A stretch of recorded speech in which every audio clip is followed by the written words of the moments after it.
ఓం శ్రీ కృష్ణ జగద్గురు పరబ్రహ్మణే నమః.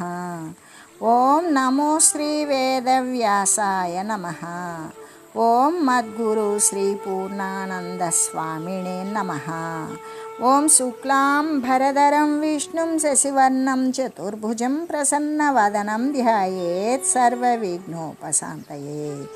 ఓం వ్యాసాయ విష్ణురూపాయ వ్యాసరూపాయ విష్ణవే నమో వై బ్రహ్మనిధయే వాసిష్ఠాయ నమో నమః. ఓం నారాయణం నమస్కృత్య నరం చైవ నరోత్తమం దేవీం సరస్వతీం వ్యాసం తతో జయముదీరయే. శ్రీ భగవద్గీత గుణత్రయ విభాగ యోగము. అయితే గుణాతీతుని యొక్క లక్షణం అంటే ఆ యొక్క ఎవడైతే ఆ గుణాతీత ఉచ్యతే, కామ్యకర్మలు అన్నింటినీ కూడా వదిలివేసినవాడు అని కదా చెప్పవచ్చు అని చెబుతూ, సమస్త కార్యాలయందు కర్తృత్వం వదిలివేసినవాడు అనేటువంటి అర్థమే కదా సరిగ్గా ఉంటుంది అని చెబుతూ, కేవలము ఇతర కార్యాలను వదిలివేసి నిరంతరము బ్రహ్మనిష్ట యందు ఉండేవాడు అని కదా చెప్పబడుతూ ఉన్నది. అయితే తనకు సంప్రాప్తించినటువంటి సత్వగుణ సంబంధమైనటువంటి సుఖాన్ని కానీ, రజోగుణ సంబంధమైన కార్యప్రవృత్తి కానీ, తమోగుణ సంబంధమైనటువంటి మోహాన్ని కానీ ద్వేషించడో, అవి తొలగిపోయినా కూడా వాటిని కోరుకోడో, తటస్థునిలాగానే ఉండి ఆ యొక్క గుణకార్యాల చేత ఏమాత్రము చెలింపకుండా ఉంటాడు. గుణాలు ప్రవర్తిస్తూ ఉన్నవి అని మాత్రమే తెలుసుకొని ఉంటాడు. ఏ పరిస్థితులు యందు కూడా చెలించకుండా ఉంటాడు. ఇంకా కూడా ఇవన్నీ ఉండడానికి వాడు ఆత్మతత్వమునందే స్థిరత్వమైనటువంటి అంతఃకరణం కలిగి ఉన్నటువంటి వాడు అయి ఉంటాడు కదా. అటువంటి వాడు మట్టిగడ్డను బంగారాన్ని కూడా సమదృష్టితోనే చూస్తాడు. సుఖమునందు దుఃఖమునందు కూడా ఏమాత్రము కూడా సమత్వాన్ని వదలడు. ఇష్టమైన దాన్ని ప్రాప్తించినా లేదా దూరమైన అయిష్టమైన దానిని ప్రాప్తించినా దానిని దూరీకరించుకోవాలి అనేటువంటి భావన కూడా లేకుండా, గౌరవమునందు అగౌరవమునందు కూడా, అవమానమునందు సత్కారమునందు కూడా, శత్రువుల యందు మిత్రుల యందు కూడా సమస్థితి కలిగి ఉంటాడు. అటువంటి వాడే కదా ధీరుడై వర్తిస్తాడు. సమస్త కార్యాలయందు కూడా కర్తృత్వాన్ని వదిలివేస్తాడు అని చెబుతూ, ఇలాగా కామ్యకర్మలు అన్నింటినీ కూడా వదిలివేస్తాడు. లేకపోతే సమస్త కర్మలను కూడా త్యజించి నిరంతరము బ్రహ్మనిష్ట యందే ఉంటాడు. అటువంటి వాడే గుణాతీతుడు అని కదా చెప్పబడుతుంది. కాబట్టి ఈ సద్గుణాలు అన్నీ కూడా కలిగి ఉన్నటువంటి వాడే గుణాతీతుని యొక్క లక్షణాలు అయి ఉన్నాయి అని చెబుతూ, అచంచలమైన చంచలము లేనిటువంటి స్థిరత్వముతో ఉన్న భక్తితో తన పరమాత్మను సేవించేవాడు ఈ మూడు గుణాలను కూడా దాటి ఆ పరబ్రహ్మం యొక్క సాక్షాత్కారాన్ని పొందగలడు అని భగవానుడు తెలియజేస్తూ, ఈ మూడు గుణాలకు కూడా ఆవల ఎవరు ఉన్నారు అంటే పరమాత్మ మూడు గుణాలకు అంటనివాడు కాబట్టి ఆ మూడు గుణాలకి ఆవల పరమాత్మ ఉన్నాడు.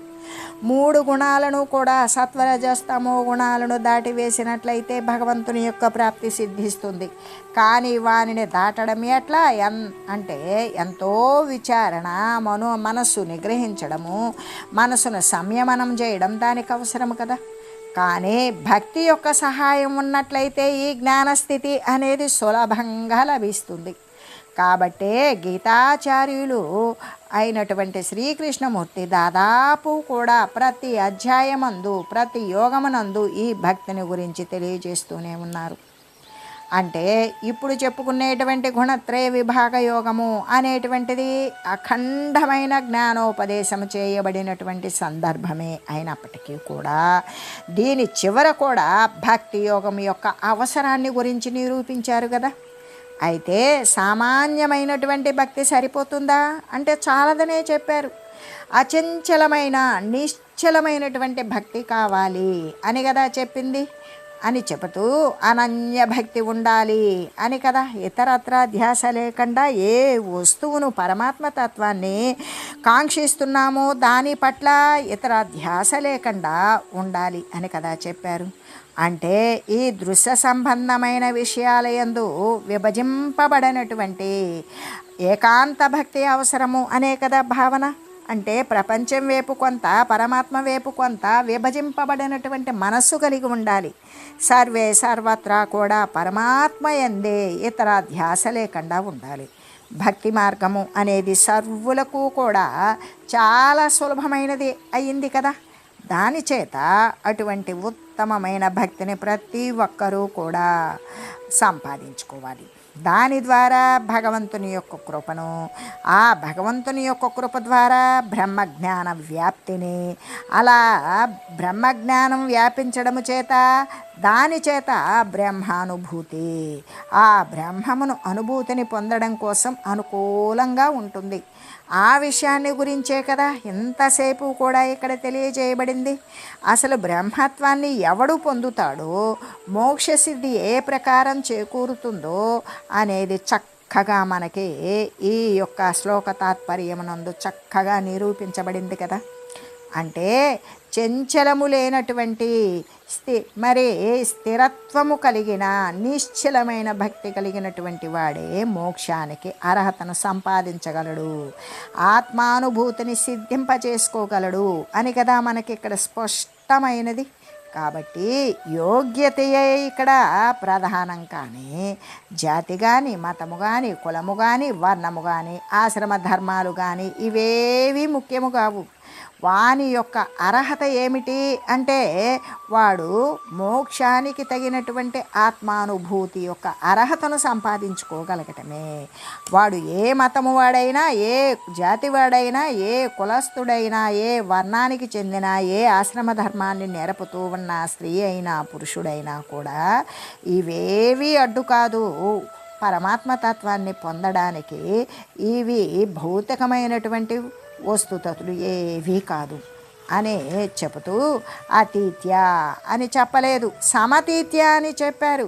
ఎందుకు అంటే నిర్మలమైన, మాలిన్యరహితమైన, అంటే దోషరహితమైనటువంటి నిర్మల భక్తి కలిగినటువంటి వాడే ఈ 3 గుణాలను కూడా లెస్సగా దాటివేయగలడు అని కదా తెలియచూ ఉన్నది అని చెబుతూ ఈ గుణాలను ఎలా దాటగలుగుతాడు?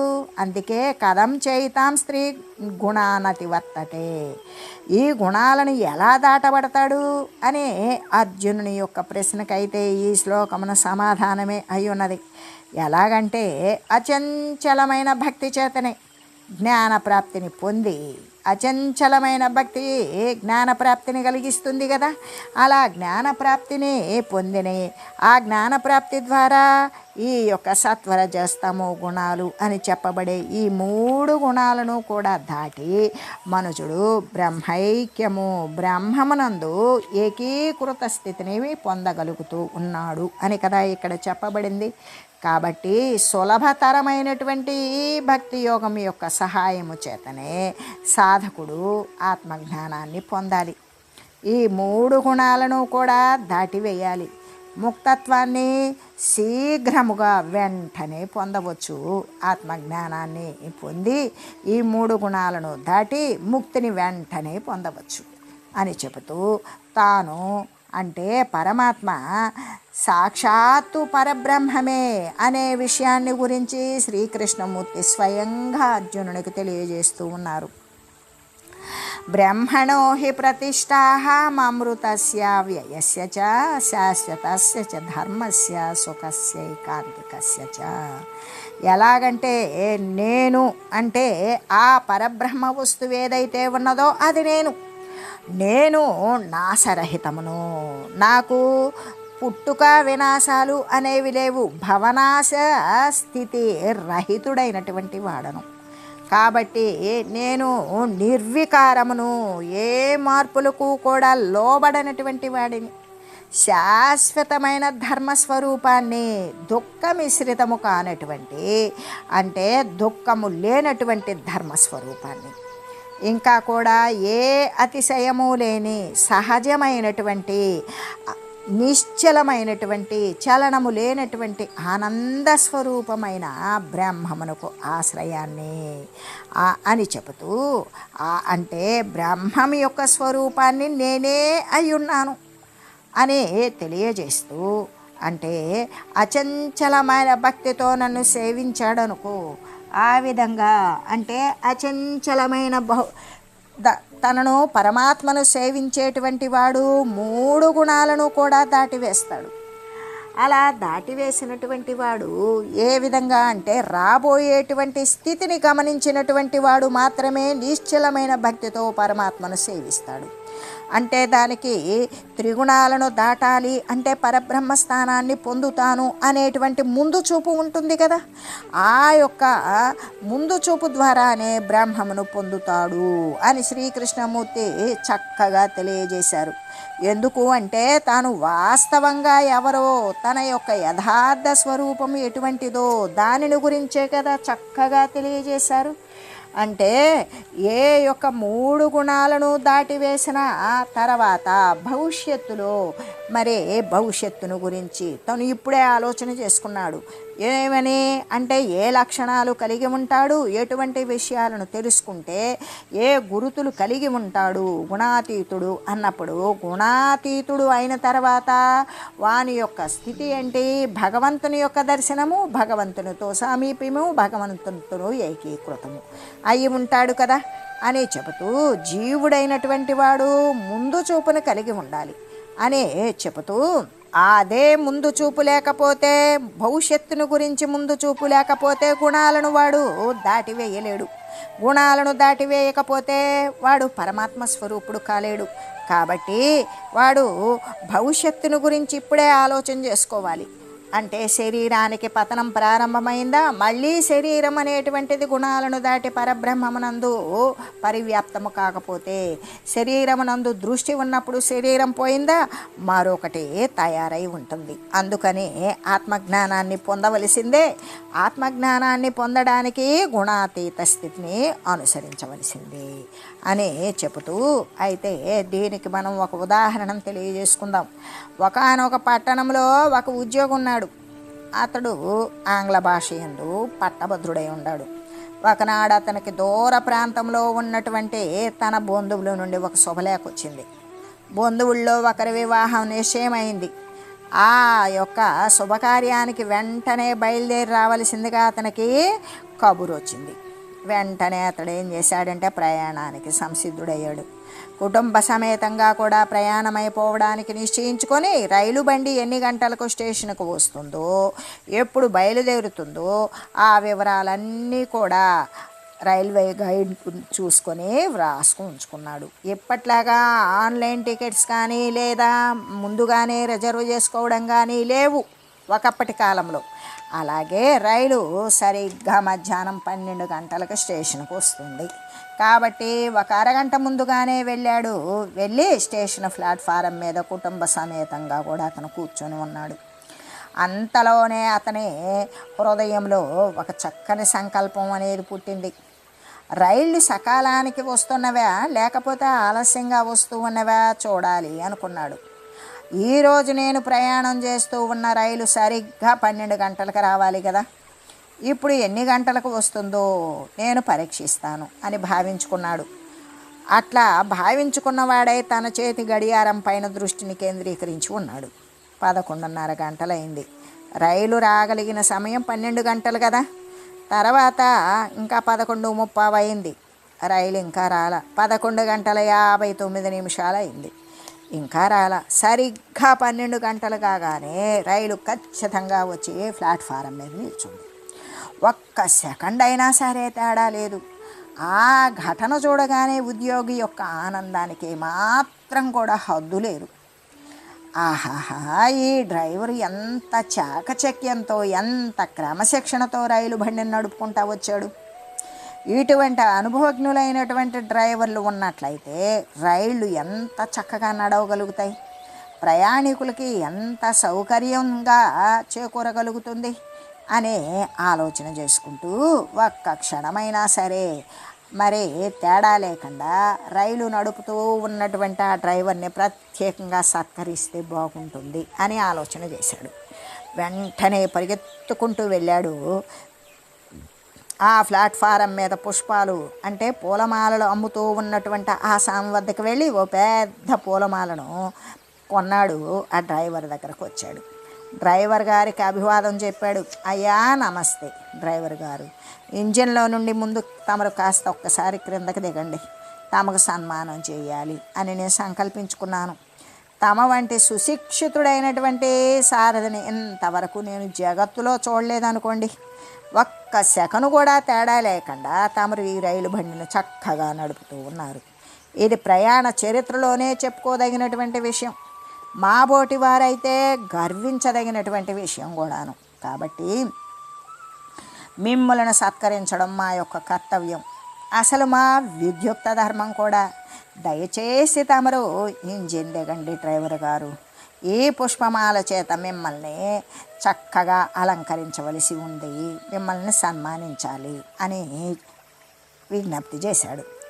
ఆ ప్రయాణికుని యొక్క ఆనందానికి ఆయన మాట్లాడేటువంటి మాటలను కూడా చక్కగా విన్నటువంటి డ్రైవరు ఆశ్చర్యపడిపోయాడు.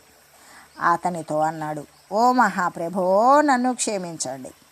నేను మీరు చేసేటువంటి ఈ సన్మాన సత్కారాన్ని స్వీకరించడానికి నాకు ఎటువంటి అర్హత లేదు, నేను యోగ్యుడను కూడా కాదు. ఎలాగంటే ఇది నిన్న మధ్యాహ్నం 12 గంటలకు రావలసినటువంటి బండి, అంటే 24 గంటలు లేటుగా వచ్చింది అని చెప్పి వేశాడు. అయితే అప్పుడు సన్మానం చేయాలి అనుకున్నటువంటి ప్రయాణికుడు స్తబ్దుడైపోయాడు. రామ రామ, ఇతడు నిర్ణీత సమయానికి 24 గంటలు వెనుక ఉన్నాడే అని తలంచాడు. హతాశుడైపోయాడు. అలాగే ఈ జీవుడు కూడా ముందు చూపు కలిగి ఉండాలి. ఎంత డ్రైవరు 24 గంటలు బండిని ఆలస్యం చేసినట్లు కానీ ఈ జీవుడు కూడా ముందు చూపు కలిగి ఉండకపోతే ఏమవుతుంది అంటే డ్రైవర్ యొక్క అలసత్వం లాగానే వెనక చూపు కలిగి ఉండకూడదు కదా. ఇప్పటికే అనేక శరీరాలు ధరిస్తూ దీర్ఘమైనటువంటి ప్రయాణం జరిగింది జీవునికి, అనేక ఉపాధులను ధరించుకుంటూ. దాని యందు ఇంకా కూడా ఆలస్యము అనేది జరిగేలాగా చేయకూడదు కదా. ప్రయాణాన్ని త్వరగా పూర్తి చేసుకోవాలి కదా. ఈ యొక్క అంటే పుట్టుక చావు రూపంలో ఉన్నటువంటి ఈ జనన మరణ రూపమైన ఈ ఘోరమైనటువంటి సంస్కృతి నుండి శీఘ్రంగా బయటపడాలి కదా. రేపు చేయవలసినటువంటి దైవ కార్యాన్ని ఈరోజే పూర్తి చేయాలి. సాయంత్రం చేయవలసినటువంటి పారమార్థికమైన కార్యాన్ని ఉదయాన్నే పూర్తి చేయాలి. అలసత్వం కానీ, బద్ధకం కానీ, దీర్ఘసూత్రత్వం కానీ, సోమరితనం కానీ వీటికి మాత్రము కూడా తావు అనేది ఇవ్వకూడదు కదా. ఆధ్యాత్మ క్షేత్రమును సోమరులకు చోటు ఉన్నదా అంటే లేదు అని గీతాచార్యులు పరమాత్మ అనేక పర్యాయాలు తెలియజేశారు. చేసి దూరదృష్టి కలిగి ఉండు, ముందు చూపు కలిగి ఉండు, ముందు చూపుని ఏర్పాటు చేసుకో. రేపు ఎలా ఉంటుందో, శరీరం ఎప్పుడు పతనమవుతుందో, కాబట్టి ఈనాడే, ఈరోజే, ఈ క్షణమే తరించడానికి తగినటువంటి సాధన మొదలైనటువంటి ఉపాయాలను అన్వేషించు అనే చెబుతూ భవిష్యత్తును గురించినటువంటి దానిని ఇప్పుడే ఆలోచించుకో. మృత్యువు రాకపూర్వమే, మృత్యువు వచ్చిందా మరొక ఉపాధిని కలగజేస్తూ ఉంటుంది. మృత్యువు రాకముందే, శరీరం పతనం కాకముందే ఆత్మజ్ఞానాన్ని పొందాలి. పొంది జన్మను సార్థకం చేసుకోవాలి. మానవ జన్మ అనేటువంటిది వచ్చిందా మళ్ళీ కూడా ఉపాధిని పొందకుండా ఉండేటువంటి మార్గాలే కదా ఈ యొక్క గుణాతీత స్థితి అనేటువంటిది అనుభవ సిద్ధిగాంచడం. ఆ విధంగా అదే చలనము లేనటువంటి, చంచలము లేనటువంటి ఆ యొక్క స్థిరమైన భక్తితో, నిశ్చలమైనటువంటి భక్తితో పరమాత్మను సేవించేటువంటి వాడు ఈ సత్వరజస్తమో గుణాలను దాటివేస్తాడు. ప్రకృతి జన్యములైనటువంటి గుణాలను దాటాడా బ్రాహ్మమును పొందుతాడు అనే కదా శ్రీకృష్ణమూర్తి తెలియజేశాడు. వాస్తవానికి తాను ఎవరో, తన యొక్క యథార్థ స్వరూపము ఎటువంటిదో, పరమాత్మ ఎవరు అని శ్రీకృష్ణ పరమాత్మే తాను ఎవరో, తన యొక్క యథార్థ స్వరూపము ఎటువంటిదో వెంటనే దీని గురించే విశదీకరిస్తూ ఉన్నారు కదా. అంటే శ్రీకృష్ణ పరమాత్మ కేవలము అంటే దేవకి వసుదేవులకి పుట్టినటువంటి శారీరక సంబంధమైనటువంటి వాడు కాదు. సామాన్య మానవుడు కానే కాడు, సాక్షాత్తు పరమాత్మయే. ఆ పరమాత్మయే పరబ్రహ్మము. ఆ పరబ్రహ్మము అనేటువంటి ఆ సత్యమే కదా ఇక్కడ మనకి తెలియజేయబడింది. ఆయన యశోదా తనయుడు మాత్రమే కాదు, యశోదానందుల తనయుడు అనే మాత్రమే కాదు, ఇంకా కూడా ఆ దేవకి వసుదేవుల గర్భాన జన్మించినటువంటి మానవ మాతృడు కానే కాదు, నాశరహితమై శాశ్వతమైనటువంటి ధర్మస్వరూపమై ఏ అతిశయము లేని సహజమైనటువంటి ఆనందరూపమైనటువంటి బ్రహ్మమే తాను అని శ్రీకృష్ణమూర్తి తెలియజేసేసారు. ఈ కారణము చేతనే మనం ఏం చేయాలి అంటే ఆ సర్వవ్యాపకమైనటువంటి పరబ్రహ్మస్వరూపము మనకి గీతాముఖంగా గీత ద్వారా బోధింపబడినటువంటి గీతను బోధించినటువంటి శ్రీకృష్ణమూర్తి సాక్షాత్తు శాశ్వత ధర్మస్వరూపమై నిరతిశయ ఆనందరూపమైనటువంటి పరబ్రహ్మస్వరూపమే అని మనకి కృష్ణమూర్తే చక్కగా స్వయంగా తెలియజేశారు. ఈ కారణము చేతనే వారిని అచంచలమైన భక్తితో ధ్యానించాలి. నిశ్చలమైన భక్తితో, అనన్య భక్తితో, ఇతరత్ర ధ్యాస లేకుండా పరిసరాలను, తన యొక్క ప్రకృతి సంబంధమైన గుణాలను, దేహాన్ని మరిచి మరీ ధ్యానించాలి. అలా ధ్యానించిన వారు భ్రమరకీటక న్యాయాన్ని అనుసరించి వారి యందే ఆ పరబ్రహ్మమునందే లయించిపోతారు. అంటే అన్యకీటకంని వేరే కీటకాన్ని తీసుకొచ్చి తుమ్మెద ఏం చేస్తుంది అంటే ఒక గూటులో పెట్టి దాని చుట్టూ కూడా ఝుంకారం చేస్తుంది. ఆ ఝుంకారాన్ని వింటూ వేరే కీటకాన్ని తీసుకొచ్చి గూటిలో పెట్టినప్పుడు దానివల్ల భయము చేత దానిని స్మరిస్తూ దాని ప్రకారమే ఉండి చింతించి స్మరించి భయపడుతూ చివరికి అది పూర్తి స్థాయిలో దాని యొక్క పరిపక్వ స్థితి వచ్చేటప్పటికి ఆ గూటిలోకి తీసుకొని వచ్చినటువంటి తుమ్మిద ఉన్నది కదా, ఆ తుమ్మిద ఆకారంగా లోపల ఉన్నటువంటి కీటకం ఆ మట్టి పుట్ట బద్దలు కొట్టుకొని బయటకు వస్తుంది. దేనిని చింతించి దేనికోసం భయపడి ఏ శబ్దాన్ని వింటూ ఉన్నదో ఆ అవతారమే వచ్చినట్లుగానే ఇక్కడ భ్రమర కీటక న్యాయాన్ని అనుసరించి ఆ యొక్క నిశ్చలమైన అనన్యమైన అచంచలమైన వ్యక్తితో ధ్యానించేటువంటి వారు పరమాత్మ యందే బ్రహ్మమునందే లయించిపోతారు, బ్రహ్మస్వరూపులే అవుతారు. ధ్యాత ధ్యేయాకారంగానే అంటే ధ్యానించేటువంటి వాడు ఏ వస్తువును ధ్యానిస్తూ ఉన్నాడో ఆ ఆకారంగానే మార్పు చెందుతాడు. ఆ పరబ్రహ్మము యొక్క స్వరూపము ఎటువంటిదో ఇక్కడ మనకి విస్తారంగా తెలియజేశారు కదా. అది అమృతము, అవ్యయము, శాశ్వతమైనది, మరణము లేనిది, మార్పులు లేనిది. అయితే ఈ పదాల చేత బ్రహ్మము యొక్క సత్ అంశము అనేటువంటిది నిరూపించబడింది కదా. ఇంకా కూడా అది శాశ్వతమైన నిరతిశయానంద ధర్మస్వరూపము, బ్రహ్మం యొక్క చిత్తంశము కూడా నిరూపించబడింది. ఇంకా మూడవది ఏమిటి అంటే నిరతిశయానంద రూపము అని చెబుతూ మొట్టమొదటిది అమృతము, అవ్యయము. అయితే అమృతము అంటే మరణము లేనిది, అవ్యయము అంటే మార్పులు లేనిది. రెండవది శాశ్వత ధర్మస్వరూపము, ఆ మూడవది నిరతిశయానంద రూపము, ఆనందము అనేటువంటి అంశము చేత నిరూపించబడింది కదా. ఈ ప్రకారంగానే సత్తు చిత్తు ఆనందము అయినటువంటి పరబ్రహ్మమే తాను అని శ్రీకృష్ణ భగవానుడు తెలియజేశారు. అంటే ఈ యొక్క ఉపాసనా సౌలభ్యం కోసం ఏ పరమాత్మనైతే ధ్యానిస్తూ ఉన్నారో దాని యొక్క సులభత్వం కోసం ప్రారంభంలో శ్రీకృష్ణుణ్ణి యశోదా తనయుని రూపంగాను, శ్రీరాముణ్ణి కౌసల్యాతనయుడు అంటే ఆ దశరథ కౌసల్యులకు పుట్టినటువంటి రూపంగాను ధ్యానించినప్పటికీ వారిరువురు కూడా గుణాతీత స్థితిలో ఉన్న ఏ యొక్క సర్వవ్యాపకమైనటువంటి నిరాకార నిరాకార స్థితిలో ఉన్న నిర్గుణ నిరాకార సత్తు చిత్తు ఆనంద పరబ్రహ్మస్వరూపులే అని ఎప్పటికైనా సరే తెలుసుకోవలసి ఉంటుంది కదా. అందుకే ఈ శ్లోకము చేత శ్లోకము బ్రహ్మణో హి ప్రతిష్టామృతస్య వ్యయస్య చ శాశ్వతస్య చ ధర్మస్య సుఖస్యైకాంతికస్య చ అంటే ద్వైతము విశిష్టాద్వైతము అద్వైతము మూడింటి యొక్క లక్ష్యము కూడా యథార్థంగా ఒకటే అగుతూ ఉన్నది అని కదా మనకి స్పష్టపడుతూ ఉన్నది. రెండని చెప్పినా లేదు, ఒకటే అని చెప్పినా లేదు, అనేకము అని చెప్పినా ఆ వాటి అన్నింటి యొక్క పరమ లక్ష్యమైనటువంటి యథార్థం ఒకటే అవుతూ ఉన్నది అని కదా మనకి స్పష్టపడింది.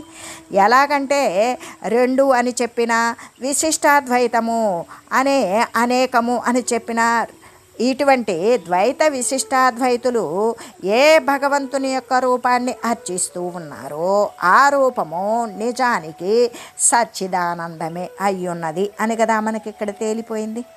భక్తి యోగము జ్ఞానయోగము కూడా ఈ శ్లోకమునందు పరస్పరము కలిసే ఉన్నవి. కాబట్టి ఇంకా ఆయా సాంప్రదాయాల వారు పరస్పరము ఒకరితో ఒకరినొకరు విమర్శించుకోక అందరూ ధ్యానించేటువంటిది ఒకే పరబ్రహ్మస్వరూపము అని మాత్రమే నిశ్చయించుకుని వారి వారి సంస్కారానికి అనుగుణ్యమైనటువంటి ఉపాసనా పద్ధతిని ధ్యేయాకారాన్ని కూడా ఏర్పాటు చేసుకొని చివరకు అందరూ కూడా ఆ పరబ్రహ్మతత్వాన్నే చేరవచ్చు. అసలు శ్రీకృష్ణమూర్తి వాస్తవానికి ఎటువంటి వారు అంటే పరబ్రహ్మస్వరూపులే శ్రీకృష్ణమూర్తి. పరబ్రహ్మము ఎటువంటిది? నాశము లేనిది, వికారాలు కానిది, శాశ్వతమైనటువంటి ధర్మస్వరూపమైనది, నిరతిశయ ఆనంద రూపమైనటువంటిది ఆనంద స్వరూపము అని తెలియజేస్తూ ఓం ఇది శ్రీమద్భగవద్గీతాసు ఉపనిషత్సు బ్రహ్మ విద్యాయాం యోగశాస్త్రే శ్రీకృష్ణార్జున సంవాదే గుణత్రయ విభాగ యోగో నామ చతుర్దశోధ్యాయ. ఇది ఉపనిషత్ ప్రతిపాదకమును బ్రహ్మ విద్యయు యోగశాస్త్రమును శ్రీకృష్ణార్జున సంవాదము అగు శ్రీ భగవద్గీతలయందు గుణత్రయ విభాగ యోగము అను 14వ అధ్యాయము. ఓం తత్సత్. ఓం మంగళం పావన గీతామాతా జయ మంగళం భక్తజనావని బంధ విమోచనే భవభయహారిణి భవ్యదాయిని మంగళం. ఓం మంగళం శ్రీ కురుక్షేత్ర రణక్షోణి విహారిణే పార్థసారథిరూపాయ గీతాచార్యాయ మంగళం. ఓం మంగళం మహా